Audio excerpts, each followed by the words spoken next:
Hello student, मैं हूं नितेश और आपका स्वागत है एन के लैब्स एंड चैनल पर।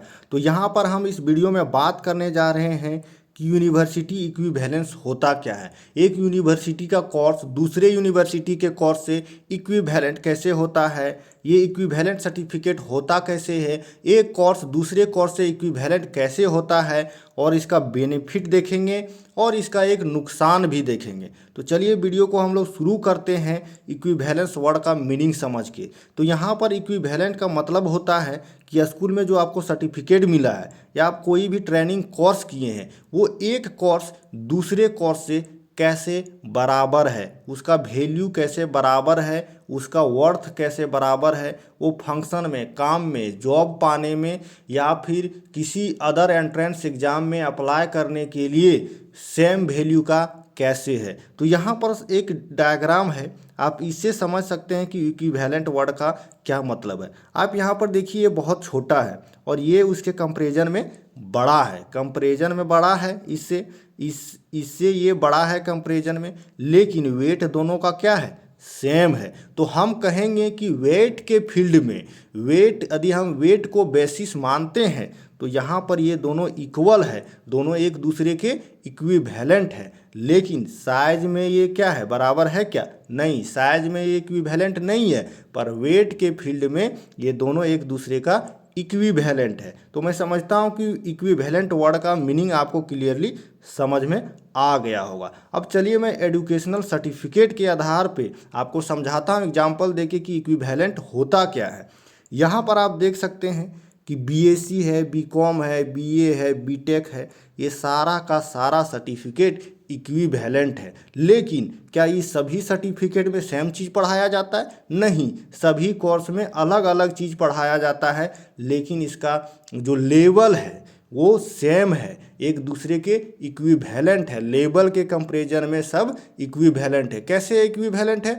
सबका सब यूजी का डिग्री है, सबका सब ग्रेजुएशन का डिग्री है, इसीलिए इक्विवेलेंट है। अब जब एसएससी सीजीएल का फॉर्म आएगा तो सब स्टूडेंट अप्लाई कर सकते हैं। इनमें से कोई भी सर्टिफिकेट होगा ग्रेजुएशन का, वो एसएससी सीजीएल का फॉर्म भर पाएंगे, लेकिन पढ़ाई सेम होता है क्या? नहीं होता है। यहाँ पर सेम उसी तरह से आप देख सकते हैं, एमएससी हो, एमकॉम हो, एमए हो, एमटेक हो, एमसीए हो, एमबीए हो, ये सभी एक दूसरे के इक्विवेलेंट है। कैसे इक्विवेलेंट है? क्योंकि सारा का सारा पोस्ट ग्रेजुएशन का डिग्री है, सबका सब पीजी का डिग्री है, और सारा का सारा डिग्री अचीव करने के लिए आपको सबसे पहले ग्रेजुएशन करना पड़ता है। तो यहाँ पर आप सभी लोग क्या कर सकते हैं, नेट लेक्चरशिप का एग्ज़ाम में अपीयर हो सकते हैं। इसीलिए ये सारा का सारा डिग्री एक दूसरे के इक्विवेलेंट है। लेकिन पढ़ाई सेम हो रहा है क्या? नहीं, पढ़ाई के फील्ड में ये सारा का सारा डिग्री डिफरेंट है, सारा का सारा डिग्री इक्विवेलेंट नहीं है। लेकिन जब हम लेवल का बात करते हैं तो सारा का सारा पोस्ट ग्रेजुएशन डिग्री है, यानी कि एक दूसरे के इक्विवेलेंट है। तो मैं समझता हूँ कि यहाँ आपको ये डाउट क्लियर हो चुका होगा। अब यहाँ पर हम सर्टिफिकेट के जरिए हम समझना की कोशिश करते हैं कि इक्विवेलेंसी सर्टिफिकेट होता क्या है। तो यहाँ पर देखिए, एक बच्चा है जो क्या किया है, 10th पास आउट किया और उसने 12th आर्ट्स कॉमर्स रखने की जगह, साइंस आर्ट्स कॉमर्स रखने की जगह पर क्या कर लिया, सिविल इंजीनियरिंग में डिप्लोमा कर दिया। अब उसका जो स्कूल था जो सिविल इंजीनियरिंग में डिप्लोमा का सर्टिफिकेट दिया, वो उसको इक्विवेलेंस का भी सर्टिफिकेट दिया और कहा कि ये जो मैं डिप्लोमा 2 साल का डिप्लोमा ये जो बच्चा किया है सिविल इंजीनियरिंग में, ये इक्विवेलेंट है 12th का। मतलब 12th में साइंस में पढ़ाया जाता है वो इसको नहीं पढ़ाया गया, आर्ट्स में जो पढ़ाया जाता है वो नहीं पढ़ाया गया, कॉमर्स में जो पढ़ाया जाता है वो नहीं पढ़ाया गया, लेकिन इसने सिविल इंजीनियरिंग की है और 2 साल इसने पढ़ा है, इसीलिए ये कोर्स उसका इक्विवेलेंट है। अब इसको क्या होगा फ़ायदा? इसको फ़ायदा ये होगा कि 12th इसको करने का ज़रूरत नहीं है। अब ये डायरेक्ट बीएससी, बीकॉम या बीए में एडमिशन ले सकता है, इसको 12th करने का ज़रूरत नहीं है। ये 12th लेवल का किसी भी एंट्रेंस एग्ज़ाम में, जॉब में एप्लीकेशन सबमिट कर सकता है, जबकि इसके पास ओरिजिनली में 12th का सर्टिफिकेट है क्या? नहीं, इसके पास तो डिप्लोमा इन सिविल इंजीनियरिंग का सर्टिफिकेट है। लेकिन जो इक्विवेलेंट का सर्टिफिकेट जो इसको मिल गया, इसके कारण अब ये 12th का सारा फॉर्म भर सकता है। यहाँ पर सेम यहाँ पर आप देख सकते हैं, यहाँ पर एक मैकेनिस्ट का सर्टिफिकेट को बताया गया है equivalent certificate in machinist tool room. दोनों अलग अलग थोड़ा सा कोर्स है, लेकिन दोनों को इक्विवेलेंट बता करके ये साबित कर दिया कि दोनों का वैल्यू सेम है। यदि कहीं जॉब निकला है मैकेनिस्ट का और उसके पास ये सर्टिफिकेट है तो ये बच्चा भी इसका फॉर्म भर पाएगा। और यहाँ पर अब हम देखेंगे यूनिवर्सिटी का जो कोर्स है वो इक्विवेलेंट कैसे है। यहाँ पर देखिए ब्रह्मपुर यूनिवर्सिटी है, वो क्या बोल रहा है कि बीएड जो हमारा कोर्स है बीएड, वो यदि आप इन यूनिवर्सिटी से करते हैं तो मेरा बीएड का इक्विवेलेंट होगा। इसका मतलब वो कहना चाह रहा है कि यदि आप इन यूनिवर्सिटी से बीएड करते हैं तो मैं समझूंगा कि आपने बीएड का कोर्स मेरे ही यूनिवर्सिटी कैंपस से किया है। ये कौन बोल रहा है? ब्रह्मपुर यूनिवर्सिटी। लेकिन इसमें टर्म है रेसिप्रोकल बेसिस। यदि ये सब यूनिवर्सिटी बोलेगा कि यदि आप ब्रह्मपुर यूनिवर्सिटी से बीएड करते हैं तो मैं समझूंगा कि मेरे ही यूनिवर्सिटी से आपने बीएड किया है, तभी मैं ये बोलूँगा कि यदि आगरा यूनिवर्सिटी से आप बीएड करते हैं तो मैं समझूंगा कि ब्रह्मपुर यूनिवर्सिटी से ही आपने बीएड किया है। ये होता है यूनिवर्सिटी इक्विवेलेंस सर्टिफिकेट। ये आपको मिलेगा नहीं, लेकिन ये लिस्ट जारी किया है, उसके आधार पर आपको मान्यता मिल जाएगा। तो यहाँ पर कुछ यूनिवर्सिटी ये सर्टिफिकेट भी जारी करती है, लेकिन जब तक ये सर्टिफिकेट आपको नहीं दिया जाएगा आपको ये फ़ायदा ज़्यादा से ज़्यादा नहीं मिल पाएगा। तो यदि आप इक्विवेलेंट जगह से करते हैं तो इक्विवेलेंट सर्टिफिकेट ज़रूर ले लिया कीजिएगा। तो यहाँ पर नेक्स्ट उत्कल यूनिवर्सिटी है, ये भी बोल रहा है कि ये सब कोर्स यहाँ पर बहुत सारा है, एमएससी, बीएससी, बीए, ये सब कोर्स यदि इन यूनिवर्सिटी से करते हैं तो मैं समझूंगा कि आप उत्कल यूनिवर्सिटी से ही ये कोर्स किए हुए हैं। ठीक है, तो ये होता है इक्विवेलेंट का मतलब। अब यहाँ पर इसका फ़ायदा क्या है? फ़ायदा सबसे पहला है आपका रिजर्वेशन में। जैसा कि आप अभी उड़ीसा से पढ़ के आ रहे हैं तो आपको क्या हो रहा है, रांची यूनिवर्सिटी में 15% का ही रिजर्वेशन मिल रहा है। बाकी जो बचा उसमें आप एडमिशन नहीं ले पाएंगे, सीट खाली होने के बावजूद भी दिक्कत हो रहा है आपको एडमिशन लेने में। लेकिन यही आप रांची यूनिवर्सिटी से ग्रेजुएशन किए रहते तो आपको एडमिशन लेने में क्या होता, काफ़ी सुविधा होता, क्योंकि बहुत ज़्यादा सीट मिल रहा है उन लोगों को।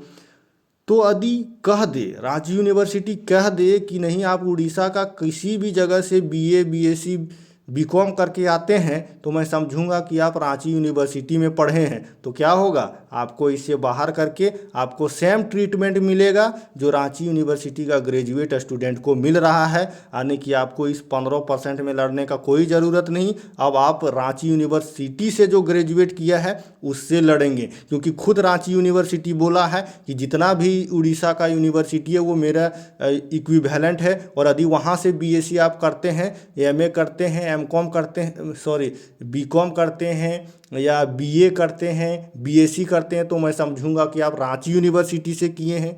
तो यहाँ पर आपको रिजर्वेशन मिल जाएगा एडमिशन में। उसके अलावा जॉब में भी रिजर्वेशन मिलेगा। मान के चलिए रांची यूनिवर्सिटी प्रोफेसर का बहाली कर दिया और रांची यूनिवर्सिटी बोला कि उत्कल यूनिवर्सिटी से आप पीएचडी किए हैं तो मैं समझूंगा कि आप रांची यूनिवर्सिटी से पीएचडी किए हैं। तो यदि सेम बराबर आपको प्रीफ्रेंस मिलेगा। मान के चलिए मैंने रांची यूनिवर्सिटी से पीएचडी किया है, आपने उत्कल यूनिवर्सिटी से पीएचडी किया है, लेकिन रांची यूनिवर्सिटी बोल दिया कि नहीं, यदि आप उत्कल यूनिवर्सिटी से पीएचडी किए हैं मैं मानूंगा कि आप रांची यूनिवर्सिटी से पीएचडी किए हैं। तो अब मेरे और आपके बीच में कोई कंपटीशन नहीं है, दोनों एक ही डिग्री का क्या है, वैल्यू बराबर हो गया। अब यहाँ पर भेदभाव आपके साथ नहीं हो पाएगा। रांची यूनिवर्सिटी ये नहीं बोल सकता कि वो उड़ीसा से पढ़ के आया तो उसको बाद में जॉब देंगे, पहले हम अपना बच्चा को जॉब देंगे, ऐसा नहीं बोल सकता, क्योंकि वो इक्विवेलेंट सर्टिफिकेट जारी कर दिया है। अब उसको दोनों को बराबर प्रीफ्रेंस के साथ जॉब देना पड़ेगा, यही बेनिफिट है। यदि आप रांची यूनिवर्सिटी से एमएससी करने के लिए सब बच्चा उड़ीसा का इसलिए तरस रहा है ताकि यदि उत्कल यूनिवर्सिटी या शामलपुर यूनिवर्सिटी में एमएससी लेवल का टीचर का वैकेंसी आता है, प्रोफेसर का वैकेंसी आता है, तो आप उसको वही ट्रीटमेंट मिलेगा जो वहाँ खुद पढ़ के बच्चा सर्टिफिकेट लिया उसके बराबर वैल्यू मिलेगा। अदरवाइज हम जाते हैं, हम तो उत्कल यूनिवर्सिटी से नहीं हैं और हम रांची यूनिवर्सिटी से वहाँ जाएंगे तो भी हमको सेम ट्रीटमेंट मिलेगा, क्योंकि हम रांची यूनिवर्सिटी से पढ़े हैं और उत्कल और शामलपुर यूनिवर्सिटी कहता है कि रांची यूनिवर्सिटी मेरा इक्विवेलेंट है एमएससी डिग्री में। तो हमको ऐसा फील होगा कि मैं उड़ीसा का बच्चा हूँ, उड़ीसा में रहने वाला हूँ, और मुझे भी जॉब में उतना ही अपॉर्चुनिटी मिलेगा जितना वहाँ का बच्चा को मिल रहा है। तो मैं समझता हूँ कि आपको सब कुछ क्रिस्टल क्लियर हो गया होगा। थोड़ा वीडियो लंबा हो गया, मैं बस समझाने का कोशिश कर रहा हूँ, आपको कोई डाउट ना रह जाए, इसलिए मैं वीडियो को थोड़ा लंबा कर दे रहा हूँ। समझना ज़रूरी है वीडियो लंबा होने से क्या फ़र्क पड़ता है। नेक्स्ट जो नुकसान है वो क्या है कि बहुत सारा उड़ीसा का बच्चा कंफ्यूज हो जाता है और वो चाहता है कि नहीं, हमको रांची यूनिवर्सिटी से ही एमएससी करना है, वरना हमको इक्विवेलेंस सर्टिफिकेट नहीं मिल पाएगा। अरे बच्चा, कोई फ़ायदा नहीं। क्या तुम्हारा जो उत्कल यूनिवर्सिटी है, संबलपुर यूनिवर्सिटी है, वो डीयू है क्या, आईआईटी है क्या, आईआईसी बेंगलोर है क्या, आईसर है क्या? नहीं है ना, तो क्यों तड़प रहे हो? कोई बड़ा यूनिवर्सिटी नहीं है, नेशनल लेवल का रिकॉग्निजेशन उसका नहीं है। जितना उसका वैल्यू है उतना विनोबा भावे का भी है, उतना रांची यूनिवर्सिटी का। यदि मैं मानता कि नहीं, संबलपुर यूनिवर्सिटी का वैल्यू आईआईटी के बराबर है, इसीलिए यदि वहाँ मेरा एडमिशन नहीं हुआ तो हम रांची यूनिवर्सिटी में पढ़ेंगे, क्योंकि उत्कल यूनिवर्सिटी बोलता है आप उत्कल यूनिवर्सिटी से पढ़ें या रांची यूनिवर्सिटी से पढ़ें, डिग्री का बराबर वैल्यू रहेगा। तो ऐसा तो है नहीं।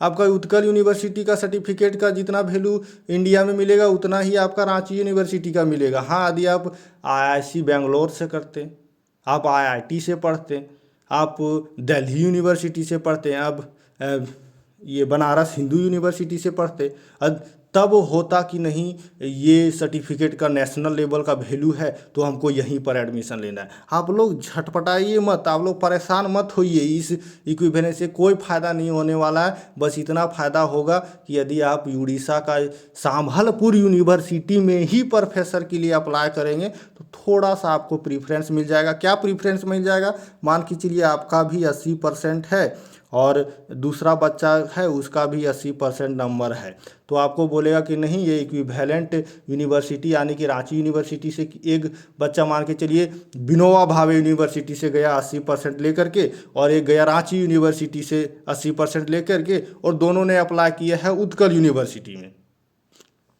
अब किसको सेलेक्ट करेगा? दोनों का परसेंटेज सेम है, तो उत्कल यूनिवर्सिटी बोलेगा कि रांची यूनिवर्सिटी मेरा इक्विवेलेंट है, इसीलिए हम इसको सेलेक्ट करेंगे।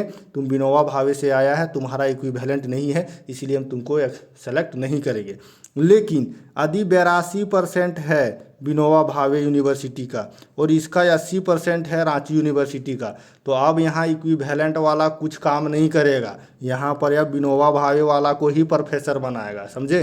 तो यहाँ पर आपको टेंशन लेने का नहीं है। और बाकी CSR नेट है, जो भी एंट्रेंस एग्ज़ाम है नेशनल लेवल का, सब आप दे सकते हैं, फ़र्क नहीं पड़ता आप कहाँ से पढ़ रहे हैं। इसीलिए प्लीज़ आप लोग रांची यूनिवर्सिटी के लिए परेशान ना हो। जहाँ पर आपका एडमिशन होता है बेस्ट है, जहाँ पर कम फी लगता है, कम परेशानी है। जैसा कि विनोबा भावे वो अभी सारा कोर्स टाइम पर कंप्लीट करती है, टाइम पर एडमिशन लेता है, तो बेटर है वहाँ पर आप एडमिशन लें। तो यही जानकारी आप सभी लोगों के साथ शेयर करना था। वीडियो को लाइक कीजिएगा, कमेंट कीजिएगा, चैनल को सब्सक्राइब कीजिएगा, दोस्तों के साथ शेयर कीजिएगा। और कुछ भी डाउट रह जाता है इस वीडियो से रिगार्डिंग तो कमेंट करके पूछिए। Thank you, signing off.